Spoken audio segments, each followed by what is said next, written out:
Bismillahirrahmanirrahim. Assalamualaikum warahmatullahi wabarakatuh. Alhamdulillahirrahmanirrahim.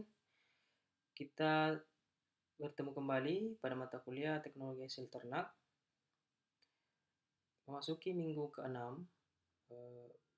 pertemuan kita pada mata kuliah Teknologi Hasil Ternak.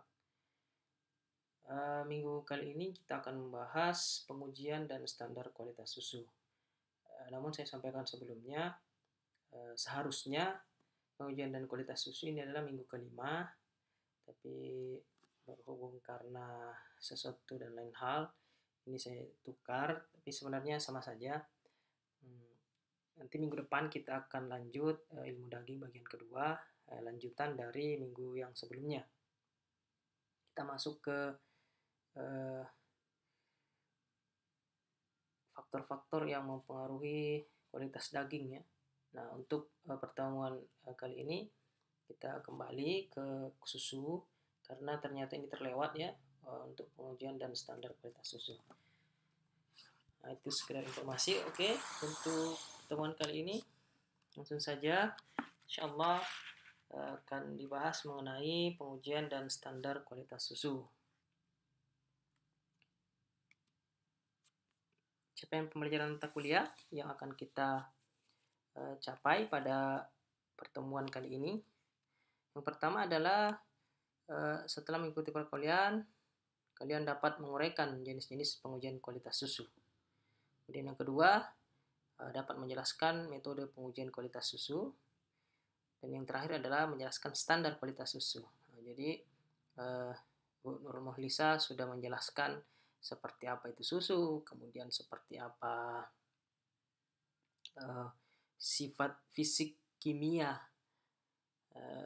dan mikrobiologi susu. Nah, untuk kali ini kita akan belajar mengenai bagaimana pengujian kualitas susu itu, terus seperti apa metode-metodenya dan cara melakukannya, serta seperti apa standar kualitas susu yang telah ditentukan, baik itu di kodeks, ada yang namanya kodeks susu, maupun di standar nasional Indonesia.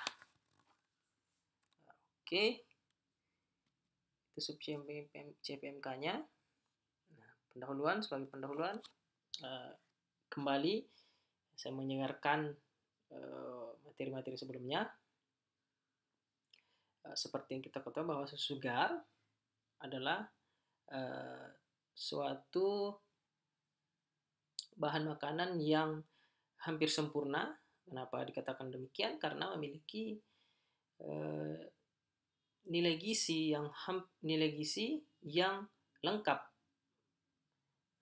Namun karena nilai gizinya lengkap juga memungkinkan untuk sebagai media pertumbuhan mikroba. Nah, oleh karena itu susu segar yang sangat rentan ditumbuh oleh mikroba ini perlu penanganan yang tepat sehingga bisa sampai ke tempat pengujian. Nah, proses pengujian susu ini perlu dilakukan untuk mendapatkan susu dengan kualitas yang baik. Nah, kualitas yang baik adalah susu yang tidak berubah rasanya, tidak berubah warnanya sampai ke tangan konsumen nantinya. Nah, untuk definisi susu segar cair ini sendiri, ini sebenarnya sudah ya, saya flashback lagi, merupakan cairan putih hasil sekresi ambing sapi tanpa ditambahkan atau dikurangi komponennya. Jadi susu segar tanpa ditambahkan ataupun dikurangi komponennya dan tidak diolah dengan cara apapun serta bermanfaat bagi manusia. Jadi susu segar itu adalah susu murni ya, tidak dilakukan penambahan atau pengurangan, itu pewarna, perasa dan lain-lain, dan tidak diolah dengan cara apapun. Apakah dikaramelisasi, kemudian dibuat susu bubuk dan lain-lain. Nah, dibuat susu bubuk. Nah, itu bukan susu segar lagi. Nah, jadi susu segar adalah, jadi SKM itu bukan susu ya, bukan susu segar, tapi susu olahan, susu kental manis, ada susu olahan. Itu pula dengan susu coklat, susu stroberi, es krim dan lain-lain. Itu adalah susu olahan. Jadi susu segar adalah ini. Tidak ditambahkan, tidak dikurangi, dan tidak diolah dengan cara apapun. Nah, bagaimana dengan susu pasteurisasi? Nah, susu pasteurisasi masuk ke dalam susu segar, namun sudah dilakukan pengawetan. Nah, pengawetan dengan cara pemanasan di bawah titik didihnya. Nah, itu pasteurisasi. Nah, makanya dikatakan pasteurisasi, bukan lagi susu segar, karena sudah ada proses pengawetan dan pengolahan yang terjadi. Jadi susu segar inilah yang kemudian akan diuji segar sebelum dilakukan proses pengolahan lebih lanjut. Apakah dipisahkan skim dan krimnya menjadi susu skim dan susu krim dan lain-lain. Oke. Nah, ini keadaan susu yang tidak memenuhi syarat. Yang pertama itu susu kotor. Nah, kotor ini disebabkan banyak hal. Apakah cemaran dari fesesnya pada saat pemerahannya, cemaran dari debu, kemudian cemaran dari bulunya misalnya. Nah, semua dapat menyebabkan susu menjadi kotor. Nah, itu tidak memenuhi syarat. Kemudian mengandung mikroorganisme yang tidak biasa ditemukan pada susu normal. Nah, jadi susu ada mikroorganismenya tidak? Ya ada pasti. Ada mikroorganisme yang normal pada susu. Namun jika dilakukan pengujian dan kemudian ditemukan mikroba-mikroba yang bersifat patogen atau zoonosis, maka susu tersebut dinyatakan tidak memenuhi syarat.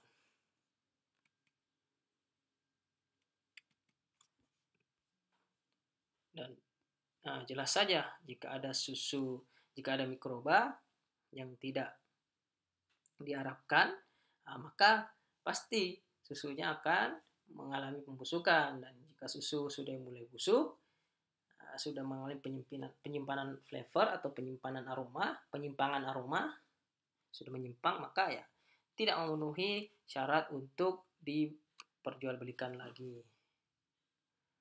Harus diafkir ya susu seperti ini. Nah, kita lanjut ke kesehatan susu. Apa sih kesehatan susu itu? Kesehatan susu merupakan usaha-usaha yang dilakukan untuk mendapatkan susu yang aman, sehat, utuh sejak dari pemerahan. Jadi mendapatkan susu yang asuh, aman, sehat, utuh, dan halal adalah usaha yang dilakukan berkaitan dengan kesehatan susu. Tujuannya apa ya? Untuk menghasilkan susu yang sehat dan bergizi untuk dikonsumsi manusia. Jangan sampai kita inginkan susu yang diminum memberikan dampak kesehatan malah membawa penyakit buat kita. Bukan itu yang diharapkan ya. Makanya perlu usaha kesehatan susu.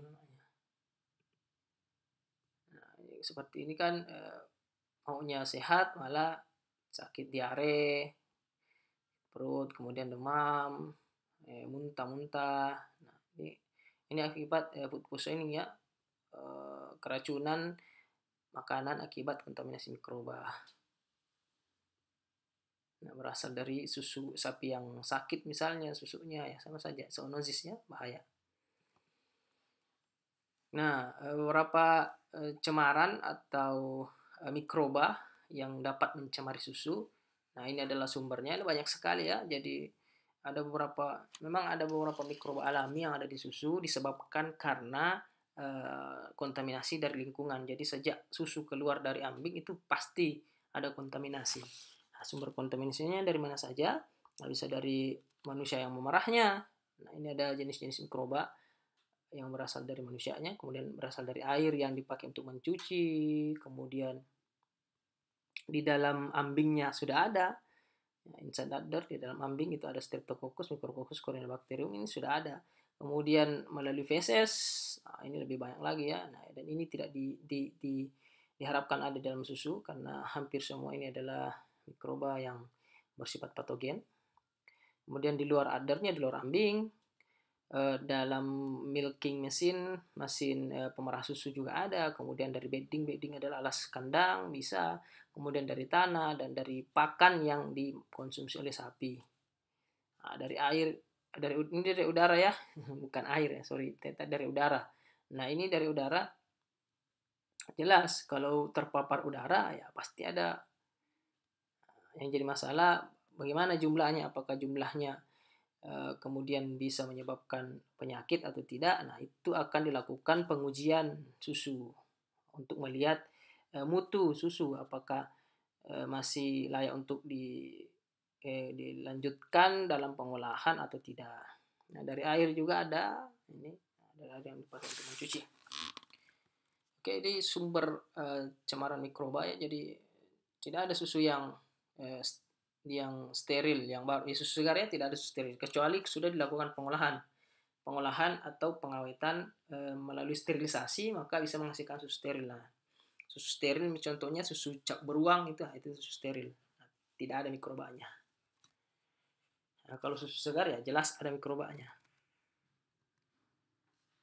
Tujuan pengujian kualitas susu adalah yang pertama untuk melindungi masyarakat, jelas. Nah, terutama dari penularan penyakit zoonosis. Nah, ini fungsi Kesmafet ya, kesehatan masyarakat veteriner. Maka dilakukan pengujian kualitas susu. Seperti yang saya bahasakan tadi bahwa yang sampai susu yang seyogyanya memberikan kita kesehatan malah memberikan penyakit akibat adanya investasi mikroba di dalam susu. Makanya dilakukan pengujian ya. Kemudian dua, untuk melindungi konsumen dari pemalsuan. Nah, ini juga merugikan. Kita maunya memperoleh manfaat full dari susu, proteinnya,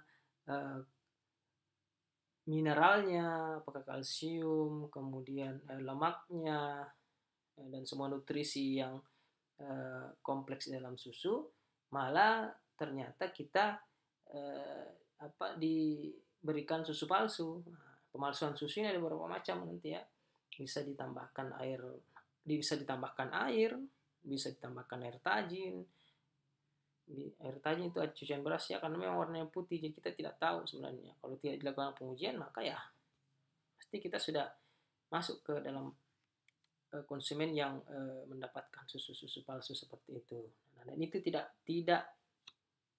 diinginkan untuk terjadi.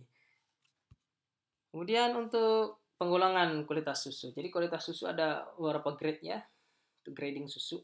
Kalau untuk segi kualitas jumlah cemaran mikrobanya itu ada grade A, B, dan C. Nanti akan dijelaskan. Nah, dan ini pasti harganya akan berbeda-beda tergantung dari grade-nya. Yang terakhir untuk melindungi peternak dari kerugian akibat penurunan kualitas susu yang diproduksi. Jadi untuk melindungi peternak, bukan cuma melindungi konsumen ya, pengujian mutu dan kualitasnya, tapi untuk melindungi peternak dan konsumen. Nah, karena kalau satu kali sudah citra peternak ini bahwa susunya tidak bagus ya, maka pasti akan sulit lagi proses penjualan susunya. Makanya diperlukan pengujian mutu susu. Oke, itu. Nah, untuk di KUD itu koperasi unit desa yang menangani masalah pengujian susu. Ini adalah koperasi unit desa tempat pengumpulan susu. Biasanya memang di KUD ya, untuk yang pengujian kualitas susunya, karena susu dari peternak ini akan dikumpulkan di KUD untuk diuji kualitasnya. Nah, susu segar yang terkumpul dari peternak akan diuji. Beberapa uji kualitas yang dilakukan adalah pertama uji kebersihan, kemudian uji organoleptik. Uji organoleptik ini adalah uji panca indera, dilihat warnanya, kemudian dirasakan, dan seterusnya. Dicium aromanya, itu uji organoleptik. Kemudian uji alkohol, nah diteteskan alkohol nanti, kemudian dilihat ada perubahan, nanti akan jelaskan. Kemudian uji berat jenis dan uji sampling susu. Uji sampling susu itu diambil sampel susu beberapa mililiter, biasanya 10. Kemudian diuji kadar atau kandungan mikrobanya atau bakterinya, dan diuji kadar lemaknya. Ini semua dilakukan di KUD. Nah, untuk uji antibiotik ya, biasanya ini purpose susu ini untuk susu-susu yang akan dikirim keluar dari daerah biasanya uji antibiotik ya di luar per pos susu. Uji per individu, nah ini uji per individu ya. Ini setelah dikumpulkan nanti akan diuji antibiotiknya. Kalau uji per individu itu uji BJ, kadar lemak, kadar kandungan bakteri penentu harga susu. Nah ini jadi ya itu tadi saya bilang susu ada grade-nya ya setelah diuji. Nah jika dia masuk grade A maka ya harganya pasti akan lebih mahal dibandingkan grade yang C. Makanya diperlukan pengujian seperti ini. Nah, seperti ini proses pengujian di KUD. Nah, ini milk can-nya kan diambil. Milk can ini kaleng-kaleng susu. Kemudian diambil, diuji, kemudian dikumpulkan nanti. Seperti ini. Nah, ini uji lab-nya. Itu pengujian lab. Ini menguji BJ ya, berat jenis susu. Menggunakan gelas ukur. Nah, kita mulai dari uji kebersihan. Kita akan jelaskan satu persatu ya. Mulai dari uji kebersihan. Nah, uji kebersihan dilakukan untuk mengetahui kebersihan susu dari tempat produksi dengan menggunakan kertas saring. Nah, jadi ada kertas saring yang digunakan di dalam di atas corong, kemudian dituang susunya dan dibiarkan sampai susunya turun ya, sehingga bisa dilihat. Kalau misalnya ada kotoran yang mengendap di kertas saring, maka susunya kurang bersih atau tidak bersih. Bisa ditolak atau diterima dengan syarat. Kotoran yang terdapat dalam susu akan tampak dengan mata telanjang, tertinggal di kapas atau kertas penyaring. Seperti ini. Ini adalah susunya. Ini ada tempatnya ini. Corong ya, corong biasanya corong ini. Corong, kemudian susunya dituang dalam corong. Ini adalah kertas saringnya. Kemudian ini adalah klemnya. Klemnya nanti diputar untuk membiarkan susu mengalir ke tempat penampungan. Maka di sini akan tertinggal kotoran-kotoran yang ada di susu. Jadi kalau susunya cara memerahnya kurang bersih, tidak higienis, maka ya pasti akan tertinggal di sini ya kotoran-kotorannya. Nah, maka bisa dilihat nanti kualitas susunya seperti apa, cara pemerahannya seperti apa dari uji yang kebersihan dengan cara penyaringan seperti ini. Oke, seperti itu uji penyaringan, uji kebersihan. Kemudian yang kedua dilakukan uji organoleptik. Uji organoleptik ini adalah uji yang menggunakan panca indera manusia. Nah, makanya sebenarnya ini objektif juga ya hasilnya. Subjektif hasilnya, subjektif. Tergantung dari yang menguji. Makanya biasanya yang menguji adalah expert yang sudah terlatih. Sudah biasa melihat seperti apa susu yang baik dibandingkan susu yang sudah menurun kualitasnya. Nah, apa saja yang diuji? Yang pertama ada warna, ada bau dan rasanya. Warnanya jelas dengan menggunakan panca indera mata, baunya dengan perasa dan baunya dengan pencium, dan rasanya dengan indera pengecap. Nah, ini saya bilang tadi perlu skill dan pelatihan khusus. Jadi tidak sembarang ya orang yang melakukan uji organoleptik. Nah, jika menggunakan expert, nah itu bisa menggunakan 1 sampai 2 orang, itu bisa expert. Tapi kalau misalnya dia bukan expert atau orang biasa, nah itu minimal kita menggunakan 100 orang. 100 orang ya minimal ya, kalau dia penulis konsumen. Penulis konsumen berarti ya orang awam, orang umum. Nah, kalau terlatih di bawah expert, nah itu bisa sampai 25 sampai 50 orang. Nah, untuk ini bisa dibaca bukunya Setiawardani, itu ada cara pengujian uji organoleptik pada produk pangan. Prosedur uji organoleptik seperti ini, meliputi warna, bau, dan rasa. Uji ini penting sebelum tes lainnya dilakukan. Perlu dilakukan pengadukan ya saat pengambilan contoh, karena biasanya itu lemak itu akan naik dan krimnya akan naik dan skimnya akan turun. Jadi untuk membuat pengujiannya bisa normal, atau objektif, maka harus diaduk dulu sehingga merata komponen-komponen susunya. Nah, untuk warna, pertama masukkan lebih kurang 5 ml susu ke dalam tabung reaksi. Nah, dilihat ya di dalam tabung reaksi. Nah, dengan kita gunakan latar belakang putih dan amati kelainan pada susu. Nah, karena latar belakangnya putih, susunya juga putih, maka jika ada perubahan warna, maka akan kelihatan. Nah, perubahan warna bisa mengindikasikan bahwa adanya pertumbuhan mikroba atau adanya cemaran fisik pada susu. Atau diberikan pewarna warna putih misalnya, itu bisa ditentukan melalui uji organoleptik. Keputusannya, warna normal susu itu putih ke kuning-kuningan, tidak putih betul ya.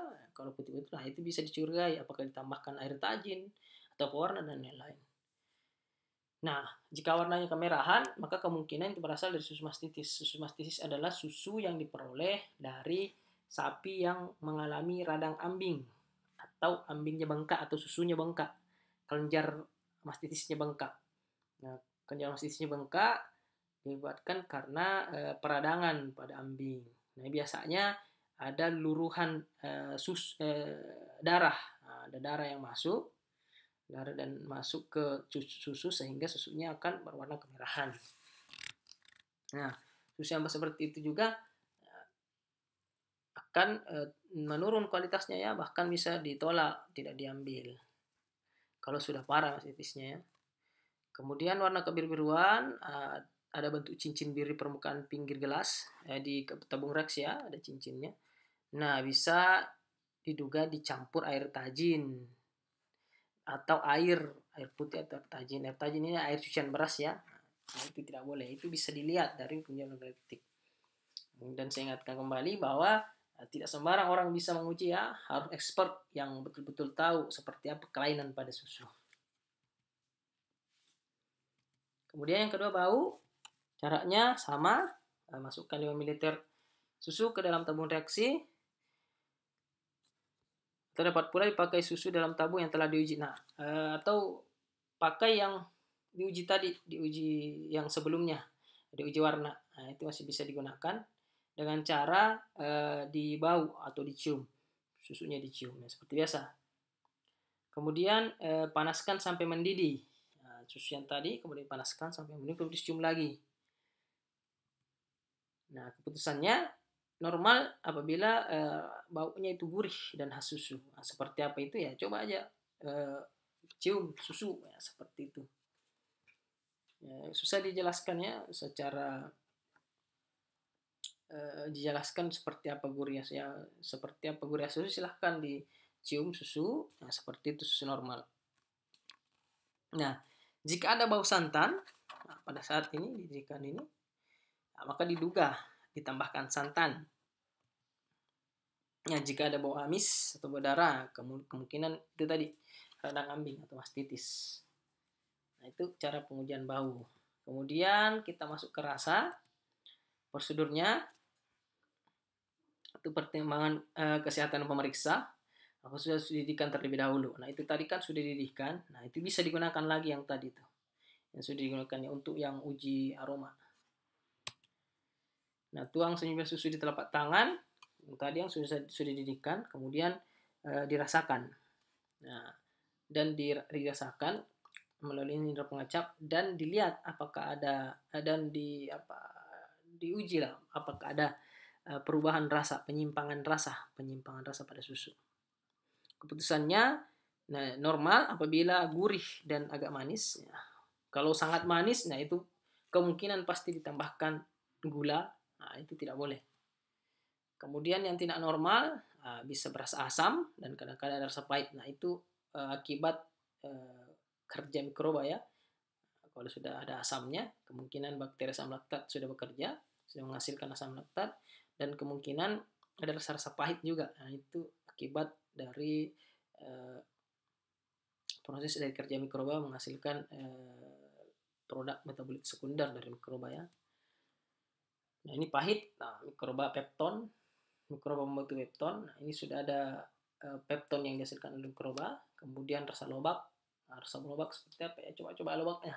Agak pahit-pahit seperti apa begitu. Nah, itu kemungkinan jenis Escherichia coli yang mengontaminasi susu. Nah, ini kan bisa jadi dari fesesnya ya yang masuk ke susu. Nah, ini tidak boleh. Kemudian rasa sabun. Nah, ini basah, rasa-rasa basah. Ya, kemungkinan oleh mikroba Lactis saponaceae. Dan rasa tenik. Nah, ini adalah mikroba asam mentega atau mikroba lipolitik atau mikroba yang mencerna lemak lipolitik, pencerna lemak. Ada rasa-rasa menteganya.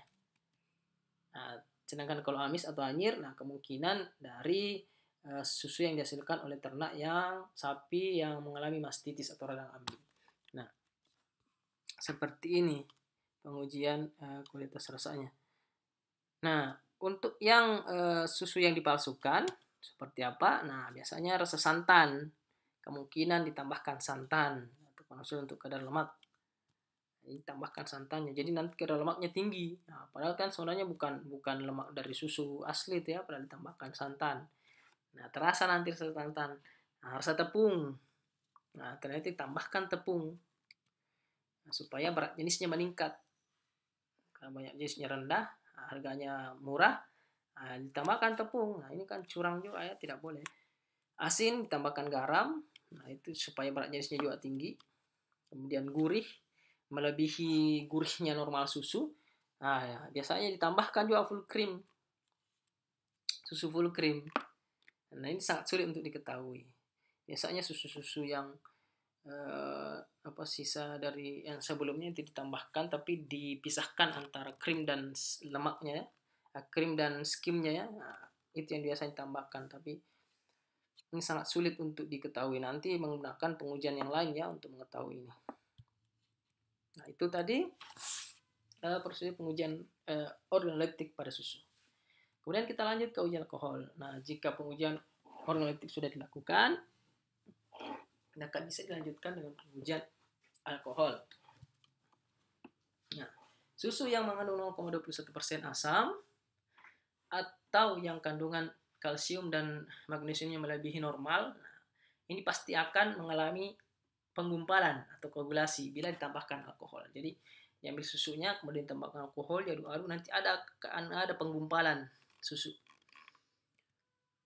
Nah, terjadinya penggumpalan pada susu dalam uji alkohol ini dapat disebabkan oleh yang pertama, kemungkinan sapinya mengalami mastitis atau radang ambing.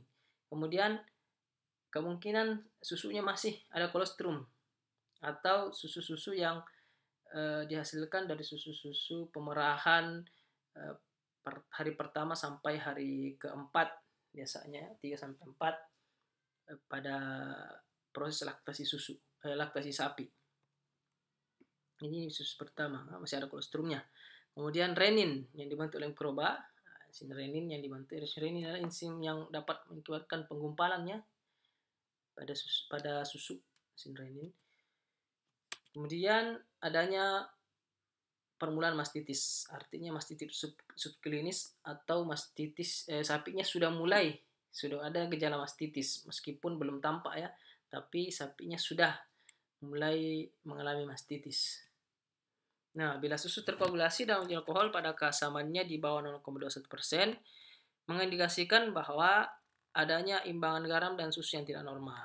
Nah, jadi untuk yang susu seperti ini tidak baik untuk diproses lebih lanjut. Jadi susu ini pasti akan ditolak, tidak boleh diambil untuk didistribusikan nantinya, tidak bisa dijual lah susu seperti ini.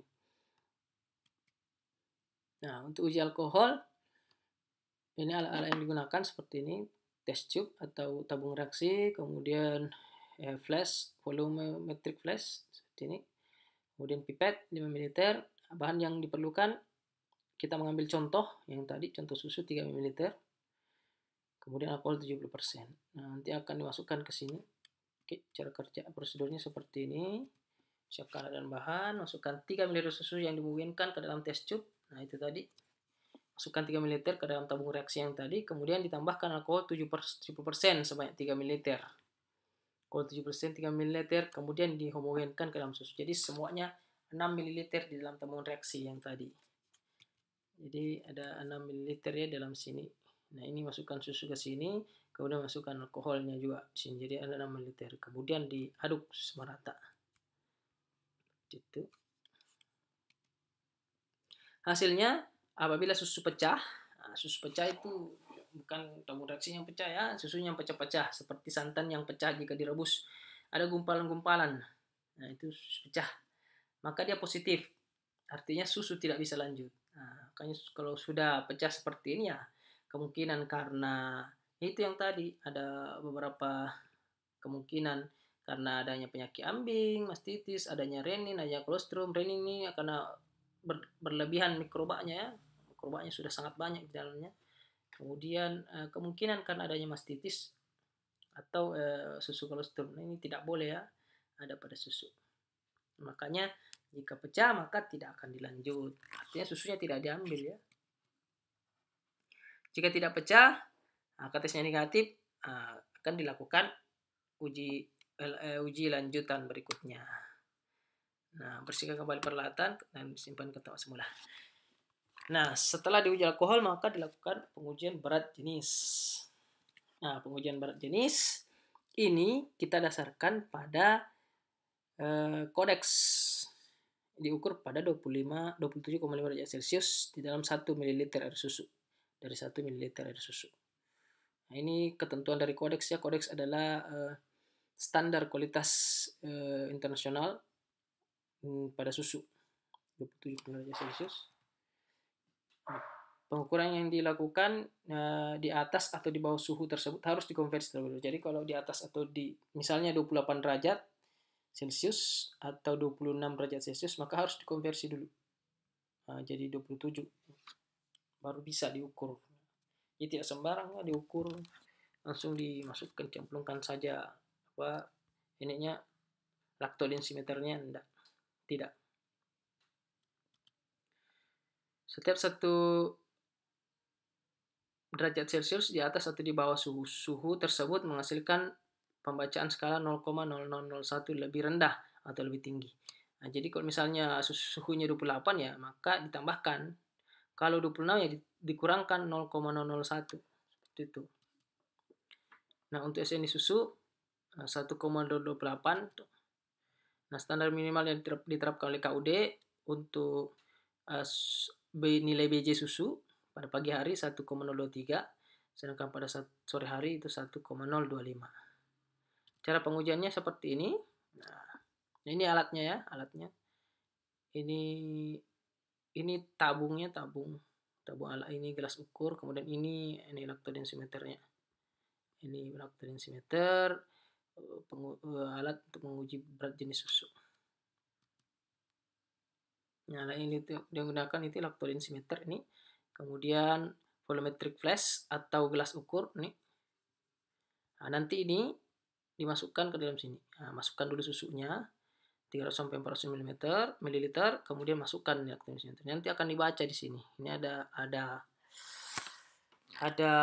skalanya di sini ya. Nah, dan akan diukur suhunya.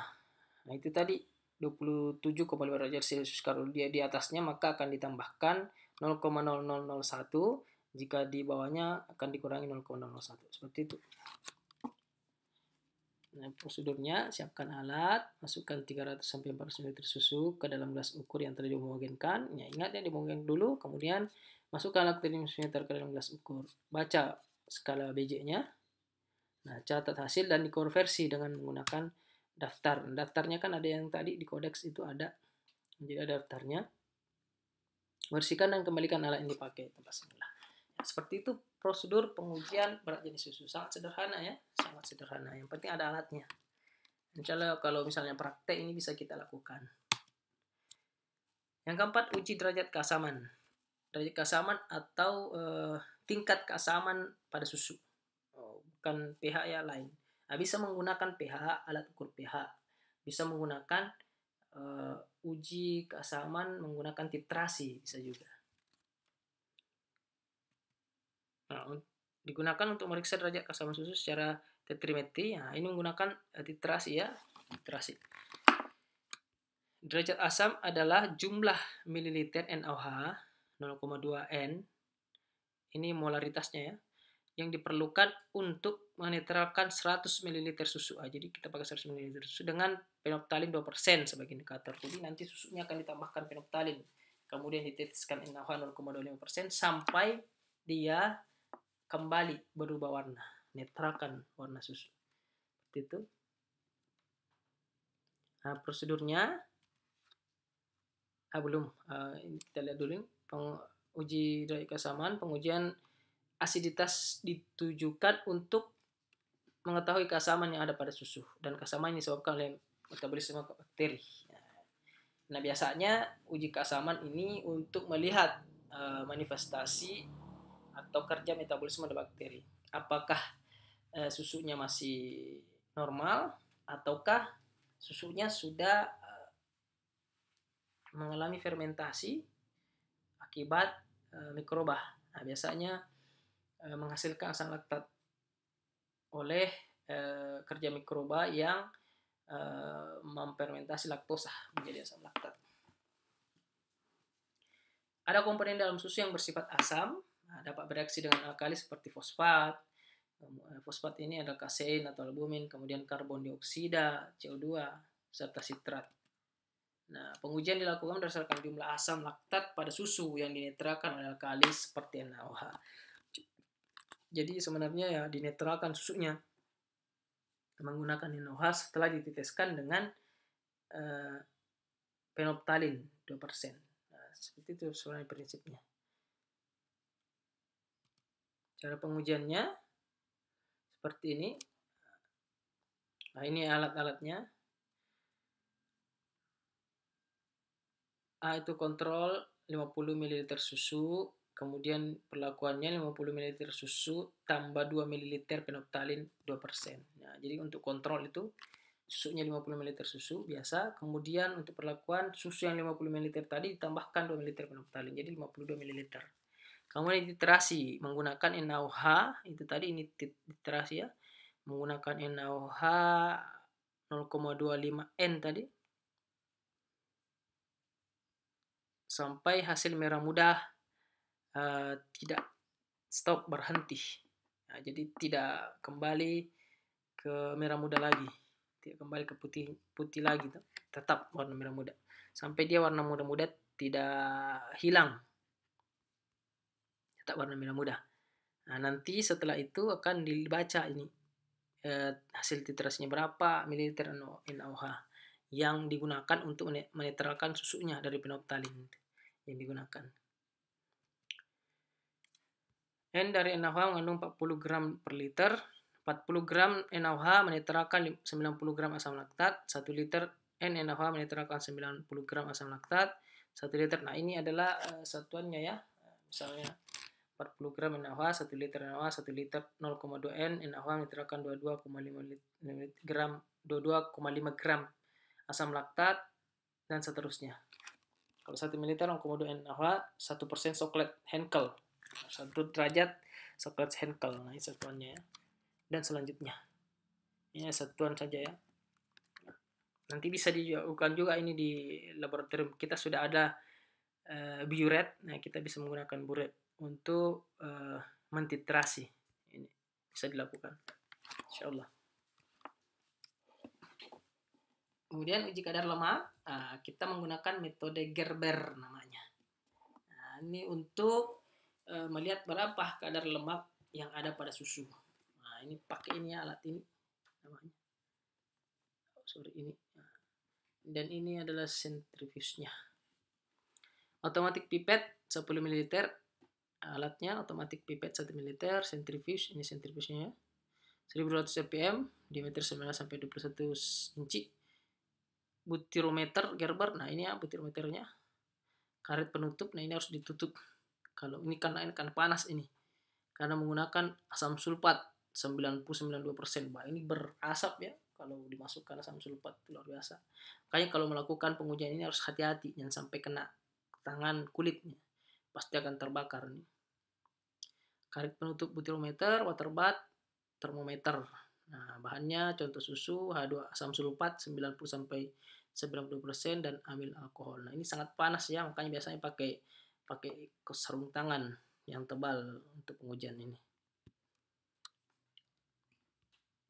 Prosedur kerja, siapkan alat bahan, homogenkan susu, ambil 11 ml contoh susu, masukkan ke dalam butir meter. Nah, seperti yang tadi, kemudian masukkan asam sulfat 10 ml dengan menggunakan otomatis pipet ke dalam contoh susu secara perlahan melalui dinding tabung. Nah, jadi ditempelkan di dinding butirometernya ya, tidak langsung tidak, tapi di sedikit-sedikit di dindingnya, yang sampai ada tumpahan asam sulfat keluar dari tabung. Nah, karena ini akan berbahaya. Yang tadi seperti saya bilang, kalau kena kulit, maka akan terbakar kulitnya. Sangat berbahaya. Karena ini harus hati-hati dalam pengujian kadar lemak ini. Kemudian tambahkan 1 ml amil alkohol, tutup secara perlahan butir meternya dengan karet penutup, kemudian homogenkan. Biasanya dihomogenkan, diputar ya dengan tangan menggunakan angka 8, menentukan angka 8 tuh. Nah, dan ini harus hati-hati ya, pakai sarung tangan khusus yang tahan panas. Karena reaksinya akan menimbulkan panas, akan panas sekali nih reaksinya. Asam sulfat dengan amil alkohol ini sangat panas. Nah, kemudian lanjut. Nah, setelah itu butirometernya dimasukkan ke water bath. Ada alat water bath namanya. Atau water bath ini berisi air dengan suhu yang konstan, stabil 60-70 Celcius selama 10 menit. Nah, dengan karet penutup berada di bawah, jadi dibalik ya. Nah, setelah itu dari water bath, keluarkan dari water bath, masukkan ke dalam sentrifuge, kemudian disentrifuge dengan bagian karet penutup berada di dalam dan ujung tabung pada bagian luar. Nah, jadi terbalik, akan disentrifuge itu sampai terpisah lemaknya. Kecepatannya 120 rpm sama 5 menit. Nah, setelah itu dikeluarkan dari sentrifuge dan masukkan lagi ke water bath. Masukkan lagi dengan sumber karet tetap berada di dasar. Sama. Kemudian ambil dan baca skala butirometer dengan cara mengatur posisi karetnya. Bila perlu gunakan lampu. Maka akan dilihat nanti pemisahan lemaknya dengan susunya. Ada di mana tadi? Nah, ini kan ada ininya, apa skalanya. Maka akan kelihatan nanti di skalanya. Terpisah antar lemaknya ini. Seperti itu. Jadi mudah, yang penting ikuti saja prosedurnya. Nah, maka akan dibaca. Nah, akan ketahuan berapa kadar lemak pada susu yang diuji tersebut. Ini adalah metode Gerber. Ada beberapa metode lain. Nah, silahkan di browsing, searching seperti apa kalau metode lain yang digunakan untuk pengujian kadar lemak susu. Bersihkan dan simpan kembali ke tempat semula. Kemudian uji kandungan mikroba. Nah, ini yang paling sering digunakan dan biasanya sih ini dilakukan di laboratorium, tapi di KUD bisa juga dilakukan dengan menggunakan uji reduktase dan laktase ya, bisa.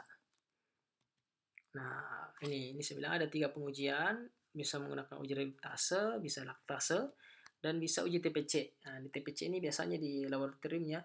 Kalau ini yang 2 bisa dilakukan langsung di KUD bisa. Pertama kita masuk ke uji reduktase. Nah, ya kan seperti ini ya. Kelihatan.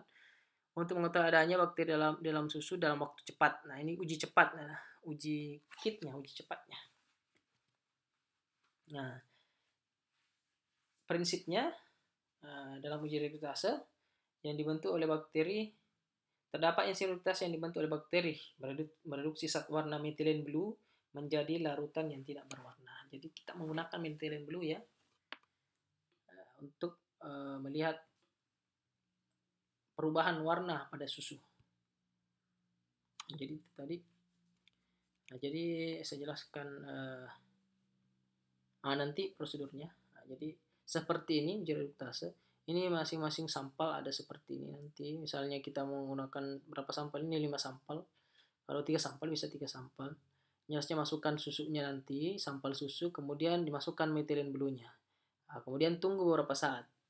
Nah, semakin cepat susu berubah menjadi warna putih seperti ini, nah itu berarti bahwa jumlah mikroba yang terdapat di susu itu semakin banyak.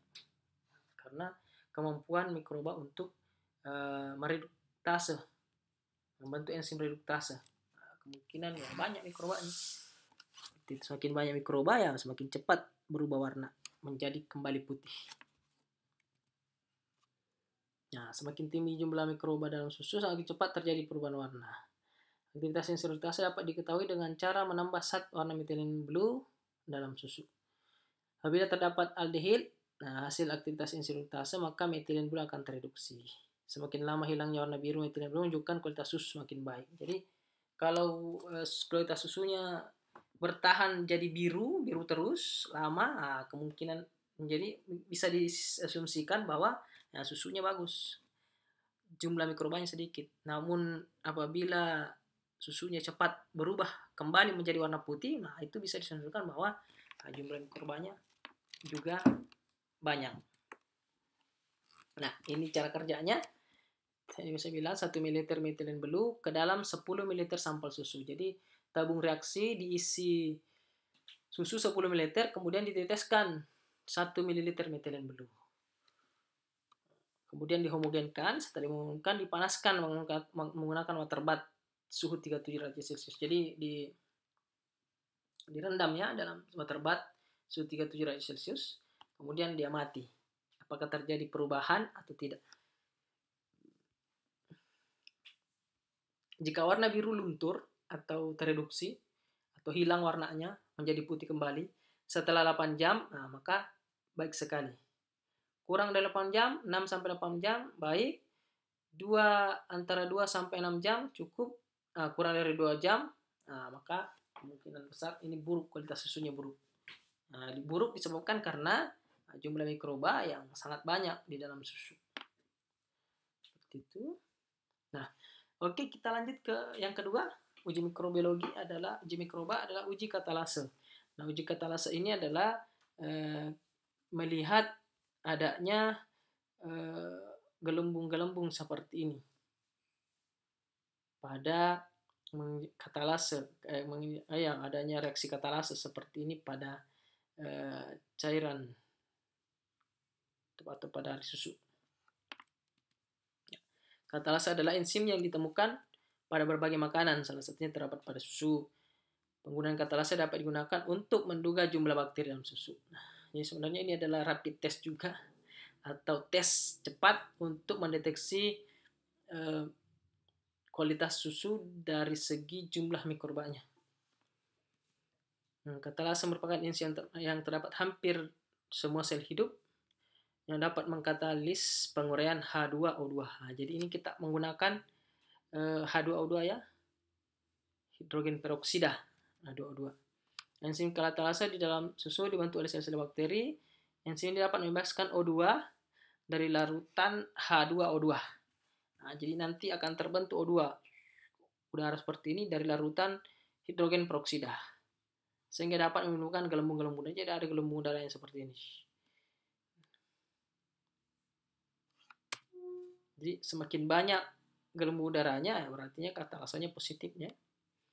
Nah, cara pengujiannya 10 ml susu ditambahkan 5 ml hidrogen peroksida H2O2 0,5%. Jika diamati jumlah O2 di puncak dalam tabung, seperti ini. Jadi semakin banyak, harusnya putih ini ya, putih, bukan seperti ini bening ini. Semakin banyak gelembung-gelembung katalasenya positifnya, maka ya bisa diasumsikan bahwa semakin banyak pula mikroba yang menghidrolisis enzim katalase ya, H2O2 ini tadi menjadi katalase. Jadi katalasenya positif seperti itu. Jadi akan menggembung-gelembung seperti itu. Jika negatif, maka ya tidak ada perubahan seperti ini. Tidak ada gelembung seperti ini. Begitu cara pengujian uji katalase, sangat sederhana, namun bisa digunakan untuk pengujian jumlah mikroba pada susu.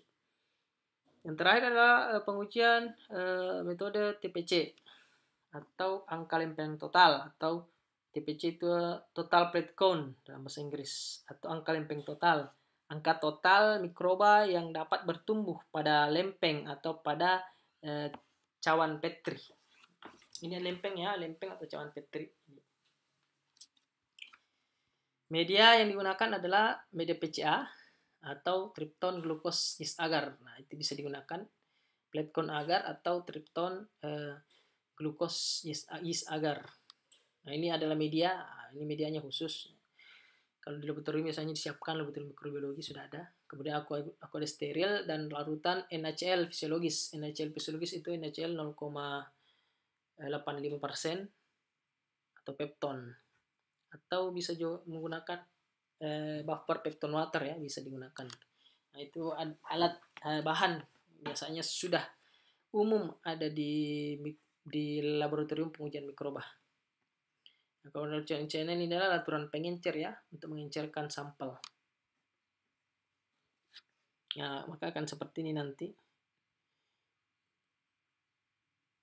Ini sudah diencerkannya 1:10, diencerkan 1:100, ambil 1 ml, masukkan ke sini, encer 1:100, ambil lagi, masukkan ke sini 1:1000.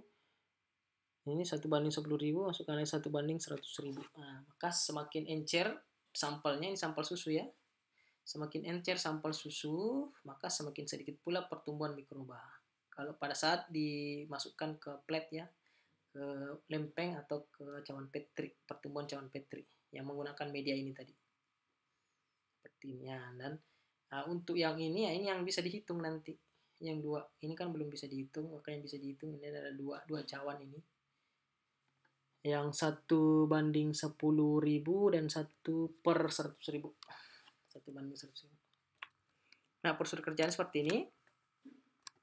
Susu, contoh susu 9 ml. Contoh susu diambil 1 ml, dimasukkan ke larutan pengencer. Larutan pengencer itu tadi larutan fisiologis atau pepton water. Masukkan sampel susu 1 ml, kemudian dihomogenkan. Setelah itu diambil 1 ml, masukkan ke PCA tadi, Plankton agar. 15 ml ya, tapi sudah dipadatkan ini, sudah bentuk agar yang dipadatkan. Nah, nanti masukkan ke sini, kemudian bisa juga dituang ya, metode tuang per plate. Masukkan agarnya, kemudian dihomogenkan dan ditutup. Nah, kemudian diencerkan lagi, ambil 1 ml di sini, masukkan ke pengenceran selanjutnya. Nah, ini sudah 1:100 atau 1/100 atau 10⁻². Ambil lagi 1 ml, masukkan ke PCA. Begitu seterusnya. Sampai 10 pangkat sekiannya. Tergantung dari banyaknya jumlah mikroba yang terdapat dalam susu. Semakin banyak jumlah mikroba pada susu, maka semakin banyak pula nanti mikroba, koloni-koloni mikroba yang akan tumbuh di sini ya. Setelah membeku ini akan dibiarkan mengeras. Setelah mengeras maka akan diinkubasi. Masukkan di inkubator dalam keadaan terbalik ya, dibalik. Supaya nanti tidak ada uap air yang menyulitkan kita dalam menghitung jumlah koloni mikroba. Seperti itu prosedurnya. Nah, ini aturan perhitungannya. Nanti silahkan dibaca. Banyak juga ini, cuman ini aturannya. Jumlah koloni normal yang dihitung antara 30 sampai 300. Jadi kalau lebih dari 300 ya tidak akan bisa dihitung ya. Keterangannya TBUD tidak bisa untuk dihitung. Maka dikasih keterangan TBUD tidak bisa dihitung. Jadi jika sudah 300, di atas 300 sudah tidak bisa dihitung. Jadi yang dihitung adalah cuman cawan-cawan atau lempeng yang ditumbuhi 30 sampai 300. Jumlah bakteri militer diperkirakan dengan mengalihkan jumlah koloni dan pencernya. Jadi dikalikan. Ini tadi dikalikan dengan ini 10⁻², 10⁻², 10⁻3. Jadi jika 300 di sini, ini saja dikalikan 10⁻4. Jadi kalau 300 kali 10⁻4 artinya dia 3 kali 10⁻6. Karena kan 300 ya, 6. Jadi jumlah mikrobanya 3 kali 10⁻6 CFU per mililiter. Itu. Kemudian bila jumlah bakteri terhitung pada suatu pengenceran hasilnya 2 kali lebih daripada jumlah bakteri terhitung pada pengenceran sebelumnya, itu dia 2 kali, maka digunakan adalah jumlah bakteri pengencer yang besar, pengencernya yang paling tinggi ya, di 10⁻⁴, 10⁻⁻5, 10⁻⁻6 itu yang diambil. Sebenarnya bila lebih kecil dari 2, maka digunakan kedua-duanya. Jika lebih kecil dari 2, ya akan dua-duanya yang diambil. Itu 2 lempeng kan, cuma 2 lempeng yang diambil ya, bukan tidak diambil semua. Cuman yang bisa dihitung antara 30 sampai 300 koloni. Bila jumlah koloni kurang dari 30 atau lebih dari 300, ini samanya kita ngambil antara 30 dan 300. Jika dia kurang dari atau lebih, maka dicari jumlah yang terdekat. Atau dikalikan jumlah bakteri kurang dari pada 30 kali 10 pangkat N. Atau lebih dari 300 kali 10 pangkat N. Nah, jadi Anda menunjukkan tingkat pengetahuan. Jadi jika kurang dari, maka diambil jumlah yang terdekat antara 30 dan 300. Kurang dari 30 ya, misalnya 25, maka 25 kali 10 pangkat pengenceran yang dihitung jumlah mikrobanya. Nah, jika misalnya 350, maka 350 kali pengencerannya. Kalau pengencerannya 10 pangkat 2 di sini ya 300 kali 10, 350 kali 10 pangkat 2. Kalau ini yang tadi kurang dari, jika pengencerannya 10 pangkat 4, maka 25 misalnya, 25 kali 10 pangkat 4. Seperti itu, mudah-mudahan bisa dimengerti ya. Kejadian yang menyebabkan kerusakan pertumbuhan koloni, misalnya spreader, nah koloninya merata, tidak bisa dihitung, terlalu banyak ya, seperti ini tadi. Nah ini kan spreader yang merata, ini mana bisa dihitung kan, tidak bisa. Ini juga tidak bisa. Nanti yang kecil-kecil begini baru bisa dihitung berapa koloninya. Ini banyak nih, 1, 2, 3, 4 bisa dihitung. Ini ada berapa? Ya antara 30 dan 300 lah. Kalau ini kan tidak mencukupi, kurang dari 30. 300. Nah ini spreader atau koloni menetap, penghambatan atau tidak tumbuh, atau bahkan tidak tumbuh sama sekali ya, merata tidak tumbuh, maka tidak digunakan sebagai penghitung bakteri. Nah, ini tidak bisa digunakan karena tidak bisa dihitung. Ataukah tidak ada yang tumbuh kan tidak bisa. Nah seperti itu pengujian kualitas susu. Jadi ada beberapa pengujian kualitas susu yang bisa dilakukan untuk melihat seperti apa kualitas susunya. Sekarang kita lanjut ke standar kualitas susu segar. Standar kualitas segar, nah ini bisa dilihat dari jumlah cemarannya juga, jumlah cemaran mikroba pada susu segar. Nah untuk SNI, itu kita punya Standar Nasional Indonesia nomor 7388/2009 tentang batas maksimum cemaran mikroba dalam pangan. Nah dalam pangan ini ada susu. Nah, pangan kan banyak ya, ada daging, ada susu, ada telur. Nah ini yang susu ya. Nah, dan di sini adalah susu segar. Nah, seperti yang saya jelaskan di pertama tadi adalah susu segar tanpa diolah, tanpa ditambahkan.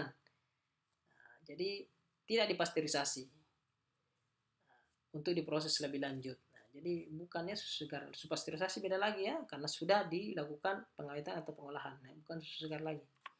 Nah, jadi di sini adalah susu segar. Jumlah cemarannya ini untuk TPC itu tadi yang terakhir. TPC seperti ini ya, ini plate cone-nya, plate-nya. Ini ya, plate-nya atau lempengnya seperti ini, dan ini adalah jumlah ini koloni yang tumbuh. Nah, TPC suhu 30 derajat Celcius, 72 jam di dalam inkubator. Ini batas maksimumnya tidak boleh melebihi 1 kali 10 pangkat 6 koloni per mililiter. Jadi jika jumlah mikroba dalam susu sudah 1 kali 10 pangkat 7, maka itu tidak layak lagi. Nah, sudah tidak memenuhi standar nasional. Standar, jadi tidak layak untuk diperjualbelikan. Coliform 2 kali 10 pangkat 1, ini bakteri ya, golongan bakteri coliform, bakteri coli. Kemudian APM, Escherichia coli, APM ini angka paling memungkinkan. Nah, ini menggunakan metode pengujian APM. Ini kita tidak jelaskan ya. Mungkin di mikrobiologi pangan ini akan dijelaskan. Nah, ini mata kuliah lebih lanjut. Jika ingin mempelajari bagaimana APM-nya, bisa mengambil mata kuliah lanjutan itu, mikrobiologi pangan atau mikrobiologi susu bisa juga. Nanti ada mata kuliahnya disajikan. Tapi itu mata kuliah pilihan, tergantung kalian. Nah ini kurang dari 3 ml. Kemudian salmonella ini tidak boleh sama sekali, harus negatif. Jadi pengujian 25 ml harus negatif. Kapan ada satu ditemukan, maka ya sudah di reject susunya. Tidak boleh disebar, tidak boleh diperjualbelikan. SA, Staphylococcus aureus 1 kali 10 pangkat 2 koloni per liter. Lebih dari ini, maka tidak diperkenankan untuk dilanjutkan dilakukan proses penjualan susu ya. Ini kualitasnya sudah rendah. Nah, bisa, tapi melewati proses pengolahan. Bisa dengan syarat. Tapi kalau ini salmonella tidak boleh sama sekali, harus negatif. Nah, ini untuk susu segar konsumsi langsung. Kalau tadi susu segar diproses lebih lanjut ya. Jadi ini harus diproses ya. Nah, jadi kalau ada susu segar seperti ini mikrobaknya harus diproses lebih lanjut, apakah dipasteurisasi ataukah disterilisasikan. Nah, ini baru bisa dikonsumsi. Nah, ini yang dikonsumsi langsung. Ini lebih rendah lagi ya. Kalau yang tadi 10 pangkat 6, ini 10 pangkat 4. Kapan dia 10 pangkat 5? Nah, tidak boleh dikonsumsi langsung.